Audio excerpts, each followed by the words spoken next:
नमस्कार मेरे प्यारे साथियों, एकेडमी ऑफ टीचर्स में आप सभी का स्वागत है। दोस्तों, इस वीडियो में मैं आप लोगों के लिए लेकर के आया हूँ टीचिंग एप्टीट्यूड MCQs, मतलब शिक्षण अभिरुचि से संबंधित वस्तुनिष्ठ प्रश्न जो कि विभिन्न सोर्सेस से कलेक्ट किए गए हैं और आपके लिए बहुत ही इम्पॉर्टेंट है। यह वीडियो आप सभी के लिए इम्पॉर्टेंट है, चाहे आप किसी भी टीचिंग एग्ज़ाम की तैयारी कर रहे हों। स्पेशली BHU BEd एंट्रेंस में तो टीचिंग एप्टीट्यूड के क्वेश्चन पूछे ही जाते हैं। तो यह वीडियो अगर आप लोगों को पसंद आएगा तो लाइक कर दीजिएगा और चैनल पर नए हैं तो सब्सक्राइब कर लीजिएगा। कमेंट के माध्यम से हमें ज़रूर बताइएगा कि वीडियो आप लोगों को कैसा लगा, और वीडियो को किसी भी पार्ट को मिस मत करिएगा, क्योंकि जो है मैं आपको जो कॉन्सेप्ट बताता हूँ वो कॉन्सेप्ट तो एग्ज़ाम में रिपीट होंगे ही है, चाहे जैसा एग्ज़ाम का पैटर्न हो। क्वेश्चंस भले सेम टू सेम ना है, लेकिन कॉन्सेप्ट रिपीट होगा।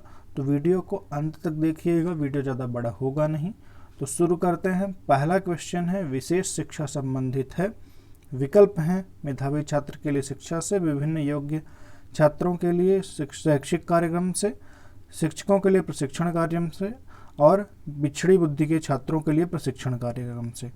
तो स्पेशल एजुकेशन जो होती है वो दी जाती है दोस्तों भिन्न रूप से डिफरेंटली एबल्ड जो छात्र होते हैं उनके लिए शैक्षिक कार्यक्रम से संबंधित होती है। मतलब उन्हें जो है विशेष शिक्षा दी जाती है, डिफरेंटली एबल्ड जो लोग होते हैं। और ये आजकल जो इंक्लूसिव एजुकेशन का कॉन्सेप्ट है इसमें ये एक्सेप्टेड नहीं है। आगे बढ़ते हैं। एक मेधावी छात्र अध्ययन में बेहतर उपलब्धि हासिल नहीं कर पा रहा है, शिक्षक को निम्न में से उसके लिए कौन सी गतिविधि अपनानी चाहिए। मतलब एक स्टूडेंट जो है वो पहले तो टैलेंटेड था, लेकिन अब क्या हुआ है कि वो अच्छा जो है परफॉर्म नहीं कर पा रहा है। तो ऐसे में उसको टीचर को क्या करना चाहिए। विकल्पों को देखते हैं। उसके बेहतर प्रदर्शन की प्रतिज्ञा, उसकी कम उपलब्धि का कारण पता करना, उसे परीक्षा में कृपांक देना, और उसके अभिभावक से कहना कि वह उसे स्कूल से निकाल लें।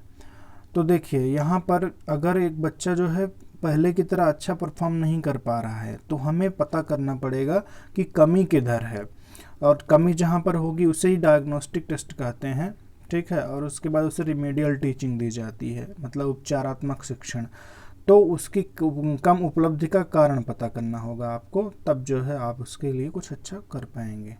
तो इस प्रकार से दूसरा विकल्प सही होगा। अगले प्रश्न पर चलते हैं। अनुसंधान से पता चला है कि विद्यालयों में अनेक स्तरों पर विभेदीकरण पाया जाता है। उच्च प्राथमिक स्तर पर इसमें कौन सा विभेदीकरण का एक उदाहरण नहीं है। मतलब ये है कि थ्रू रिसर्चेस ये पता चला है कि विद्यालयों में जो है हर जगह डिफ्रेंसिएशन है, मतलब भेद किया जाता है, अलग अलग बताया जाता है हर चीज़ों को। तो अपर प्राइमरी लेवल पर इनमें से कौन सा एक उदाहरण नहीं होगा। विकल्प हैं, विद्यार्थियों की गलतियां उनके चिंतन में अंतर्दृष्टियां उपलब्ध कराती हैं। मतलब विद्यार्थी चाहे जो हो, अगर गलती कर रहा है तो हम ये मानेंगे कि उनकी जो अपनी जो थिंकिंग है उसमें उनके लिए इंसाइट का मतलब इनर हेल्प, खुद को जो है गाइड करने की जो थिंकिंग है उसे बोलते हैं इंसाइट, मतलब जो है अंतर्दृष्टि। तो बच्चों की जो गलतियां हैं खुद को सीखने में मदद करती हैं। और दूसरा है, उच्च प्राथमिक विद्यालय के सभी बच्चों में गणित पढ़ने की योग्यता नहीं होती है। तो देखिए यहाँ पर डिफ्रेंशिएट कर रहा है, मतलब अलग कर रहा है, बता रहा है। तो हम देखिए, हमें मेन कॉन्सेप्ट याद रखना है कि हर बच्चा सीख सकता है, हर बच्चे के अंदर सीखने की क्षमता है। तो अगर ऐसा कोई भी अगर आपको उदाहरण मिले जो आपको नैरो बनाए, मतलब एक तरफ ले जाए, बताए कि ये अच्छा ये ख़राब है, तो आप सीधे डिस्कार्ड कर दें। तो इसलिए यहाँ पर दूसरा विकल्प तो होगा ही नहीं। तीसरा विकल्प है, लड़के गणित को बिना अधिक प्रयास के सीख जाएंगे क्योंकि यह उनकी जन्मजात विशेषता है तथा आपको लड़कियों के ऊपर अधिक ध्यान देने की आवश्यकता है। तो ये भी एक तरह से अलग कर रहा है कि लड़कों को जो है अच्छा श्रेष्ठ बता रहा है और लड़कियों को कमज़ोर बता रहा है। तो इस प्रकार से भी जो आपको विकल्प मिलेगा आप उसे निगेटिव कह सकते हैं। और जो चौथा विकल्प है, गांव के बच्चे शहरी बच्चों की अपेक्षा गणित में कमज़ोर होते हैं क्योंकि उन्हें अंग्रेजी नहीं आती। तो ये भी एक तरह से विभेदीकरण ही है, जो कि गांव के बच्चों को शहरों के बच्चों की अपेक्षा इन्फीरियर बताया जा रहा है। तो यहाँ पर जो है सिर्फ एक पहला ऑप्शन जो है यही बता रहा है कि यही सही होगा, इसके अलावा कि यही एक ऐसा ऑप्शन है जो डिफ्रेंसिएशन नहीं क्रिएट कर रहा है। बाकी सारे ऑप्शन जो हैं डिफ्रेंसिएशन क्रिएट कर रहे हैं, इसलिए पहला विकल्प यहाँ पर सही होगा। आगे बढ़ते हैं। अगला क्वेश्चन है दोस्तों, निम्नलिखित में से कौन सा कथन सबसे बेहतर ढंग से वर्णन करता है कि कक्षा में बच्चों को प्रश्न पूछने के लिए क्यों प्रोत्साहित करना चाहिए।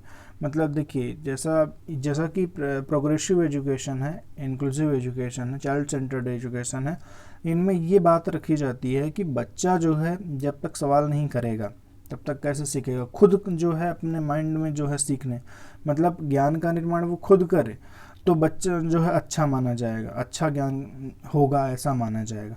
तो इनमें से जो है देखते हैं कौन सा विकल्प है। प्रश्न बच्चों की जिज्ञासा बढ़ाते हैं, प्रश्न अन्योन्य क्रिया के द्वारा अधिगम को आगे बढ़ाते हैं तथा संकल्पनात्मक स्पष्टता की दिशा में आगे बढ़ते हैं। बच्चों को अपनी भाषा कौशलों के अभ्यास की आवश्यकता होती है। और चौथा है, जिन चीज़ों के बारे में बच्चे नहीं जानते उनके बारे में विचार करवाकर उन्हें यह महसूस करवाया जाता है ऐसा है कि उनमें बुद्धि की कमी है। तो हमें जो है बच्चों में कभी भी ये एहसास नहीं कराना है कि उनमें बुद्धि की कमी है।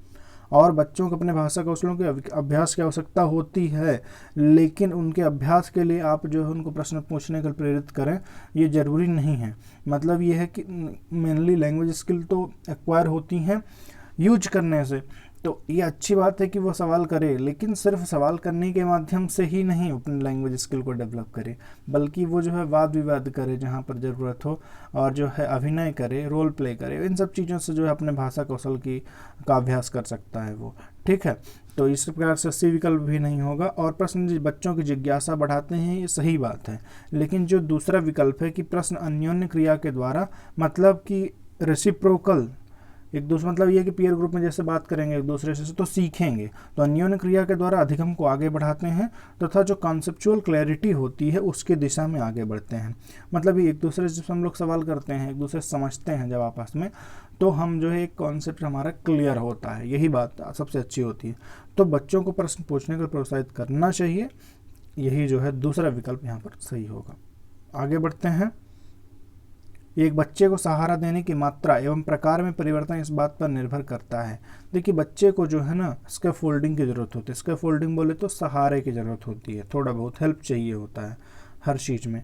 तो उसकी जो क्वांटिटी है और क्वालिटी किस बात पर डिपेंड करेगी। विकल्प हैं अध्यापिका की मनोदशा, कार्य के लिए प्रस्तावित पुरस्कार, बच्चे के निष्पादन का स्तर और बच्चे की नैसर्गिक योग्यता। तो देखिए, अध्यापिका की मनोदशा, ये टीचर के मूड पर तो नहीं होना चाहिए, भाई जब मन हुआ तब बता दिया, जब मन नहीं हुआ तब नहीं बताया, तो ऐसा नहीं होना चाहिए। कार्य के लिए प्रस्तावित पुरस्कार जो है ये भी नहीं होना चाहिए, क्योंकि यहाँ पर जो है ये बच्चा जो होता है ना एक्सट्रिंसिक मोटिवेशन में आएगा, मतलब उससे जो है बाहरी जो आप दे रहे हैं प्रेरणा वो ज़्यादा दिन तक चलती नहीं है। जो खुद से प्रेरित हो, जैसे पिछले वीडियोस में हमने क्वेश्चन डाले भी थे, तो उसमें आंतरिक रूप से बच्चे को प्रेरित होना जरूरी है। तो कार्य के लिए प्रस्तावित पुरस्कार देना भी ये सही बात नहीं होगी। और बच्चे का निष्पादन स्तर है और है बच्चे की नैसर्गिक योग्यता। तो बच्चे की नैसर्गिक योग्यता के स्थान के अनुसार जो है आप सीधे सीधे देने लगेंगे, तो वहाँ पर ये होगा कि जैसे कि कोई बच्चे बचपन से ही कमज़ोर है तो आप उसे थोड़ा सा क्या हेल्प देंगे, ऐसा नहीं है। देखिए, जो सी विकल्प है कि बच्चे का जो परफॉर्मेंस लेवल है उसके अनुसार हमें असिस्टेंस उसे देना होगा। जैसे बच्चा कहीं भी कमी कर रहा है, कहीं भी लैग कर रहा है, तो उससे वहाँ पर दिया जाए। तो जहाँ पर जैसी ज़रूरत है वैसा दिया जाए, यही इस क्वेश्चन का वो है मेन उद्देश्य है पूछने का। तो इसमें सी विकल्प यहाँ पर सही होगा। आगे बढ़ते हैं दोस्तों। उच्च प्राथमिक विद्यालय की गणित अध्यापिका के रूप में आप विश्वास करती हैं कि, मतलब आप एक मैथमेटिक्स टीचर हैं अपर प्राइमरी लेवल में, तो आप क्या इनमें से मानेंगे। विद्यार्थियों की गलतियां उनके चिंतन में अंतर्दृष्टियां उपलब्ध कराती हैं। उच्च प्राथमिक विद्यालय के सभी बच्चों में गणित पढ़ने की योग्यता नहीं होती है। लड़के गणित को बिना अधिक प्रयास किए सीख जाएंगे क्योंकि वह उनकी जन्मजात विशेषता है तथा आपको लड़कियों के ऊपर अधिक ध्यान देने की आवश्यकता है। और चौथा विकल्प है विद्यार्थियों को कार्यविधिक ज्ञान को जानने की आवश्यकता होती है, चाहे वे संकल्पनात्मक आधार नहीं समझते हों। तो देखिए, यहाँ पर विकल्प हैं विद्यार्थियों की गलतियां उनके चिंतन में अंतर्दृष्टियां उपलब्ध कराती हैं, ये सही है।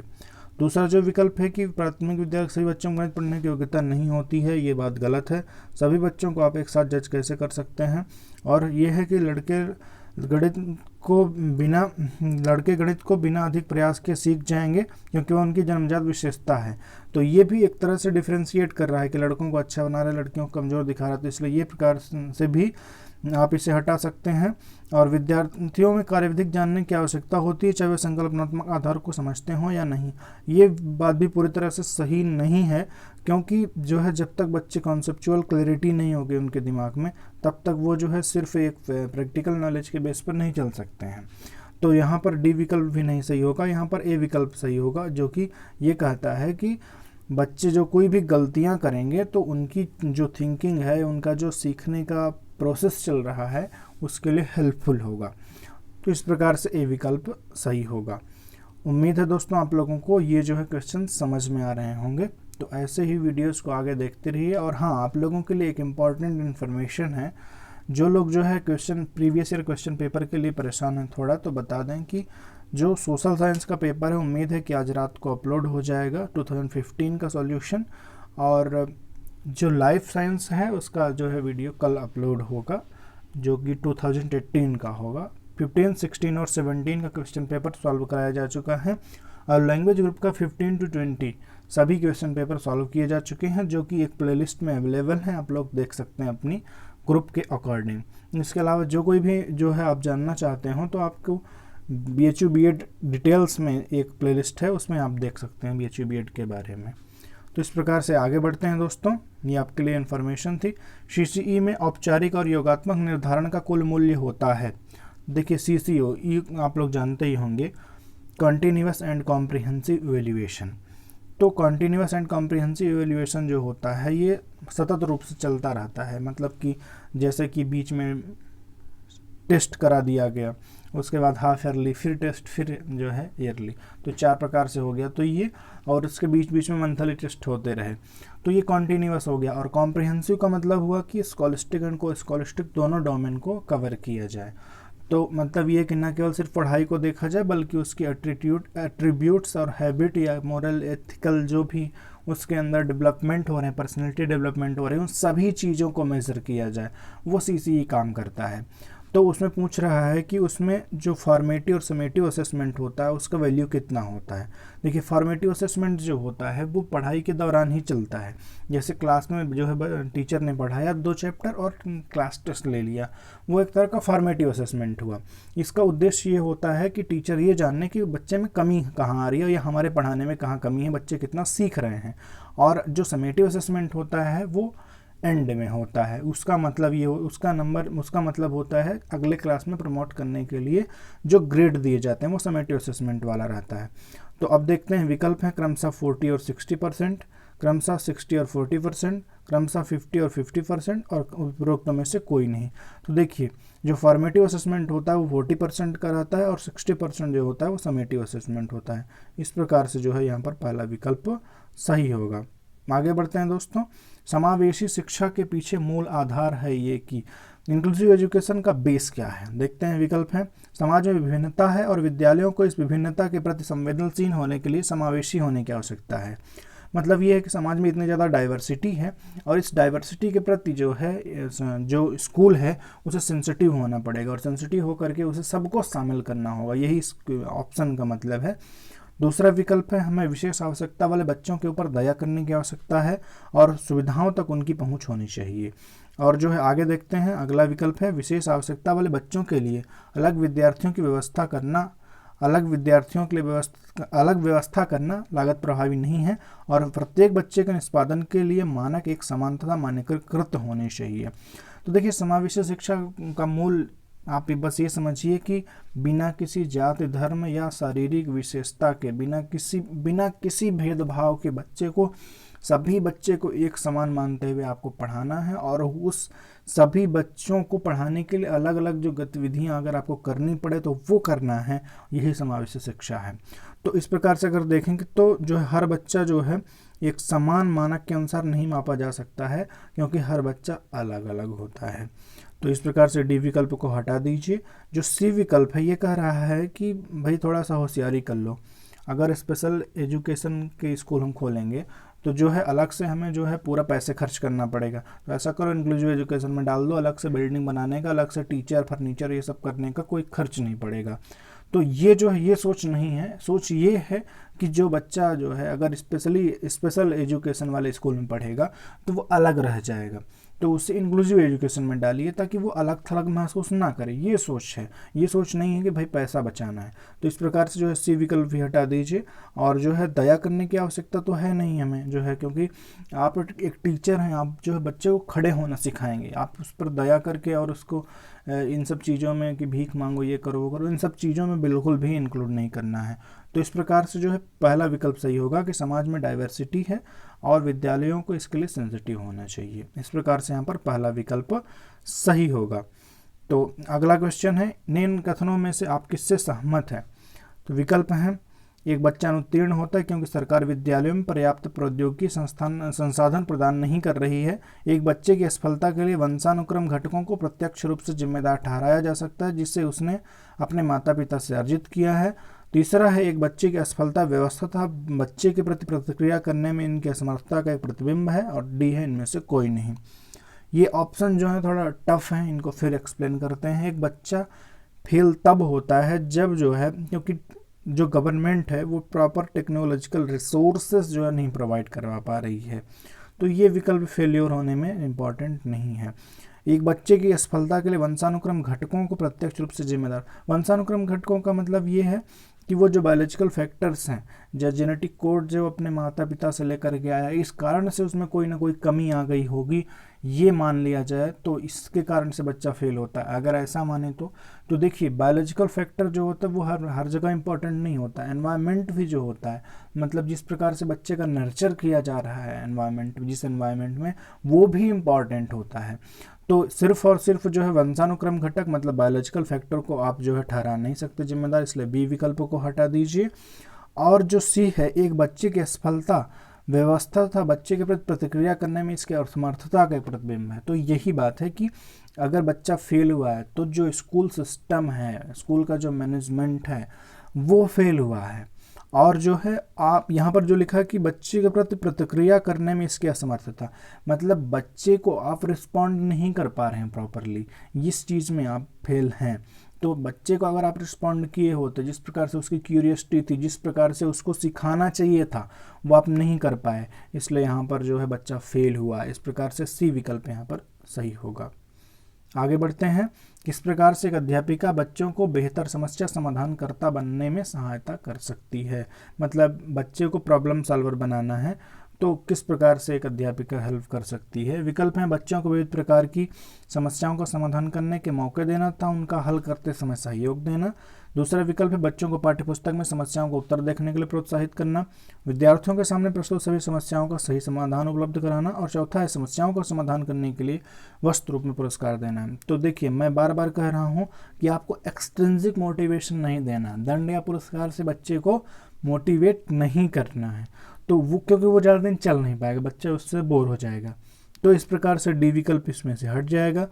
और जो सी विकल्प है कि सही समस्याओं का सभी समाधान उपलब्ध करा देंगे अगर, तो वहाँ पर क्या होगा कि बच्चा तो कुछ सोचेगा ही नहीं, तो इस प्रकार से वो प्रॉब्लम सॉल्व करना सीख ही नहीं पाएगा। और जो जब आप टेक्स्ट बुक में कह देंगे कि सीन देख लो, तो फिर उसका दिमाग ही नहीं लगेगा, भाई खुद का दिमाग लगाए, वो खुद सोचे। तो यहाँ पर यही विकल्प सही होगा कि बच्चों को विविध प्रकार की समस्याओं का समाधान करने के चांस तो दीजिए, उनके सामने प्रॉब्लम्स लाइए और उनको प्रॉब्लम को सॉल्व करने के, उनको सॉल्यूशन ढूंढने में उन्हें हेल्प करिए। इस प्रकार से यहाँ पर ए विकल्प सही होगा। आगे बढ़ते हैं दोस्तों। इस प्रकार से जो है पूरे 10 प्रश्न कंप्लीट होते हैं। उम्मीद है कि आप लोगों को पसंद आए होंगे। अगर पसंद आए हैं तो लाइक कर लीजिएगा, और क्योंकि आपका लाइक ही है जो हमें मोटिवेट करता है। हमारी टीम आपके लिए इतने सारे क्वेश्चन टाइप करना और ये सब अरेंज करना, ये इतना टफ होता है। तो इस प्रकार से, और हमें फीडबैक ज़रूर दीजिएगा कि आपको वीडियो को कैसा लगा। कोई भी कमी हो या सुझाव हो आप हमें ज़रूर दीजिए। और डिफरेंट सोशल मीडिया प्लेटफॉर्म का लिंक जो है डिस्क्रिप्शन में दिया हुआ है, तो उससे भी आप हमारे साथ जुड़ सकते हैं। कोई भी डाउट हो या सजेशन आप हमें दे सकते हैं। तो दोस्तों, इस वीडियो के लिए इतना ही। फिर मिलते हैं एक नए अपडेट के साथ। तब तक के लिए स्टे होम, स्टे सेफ।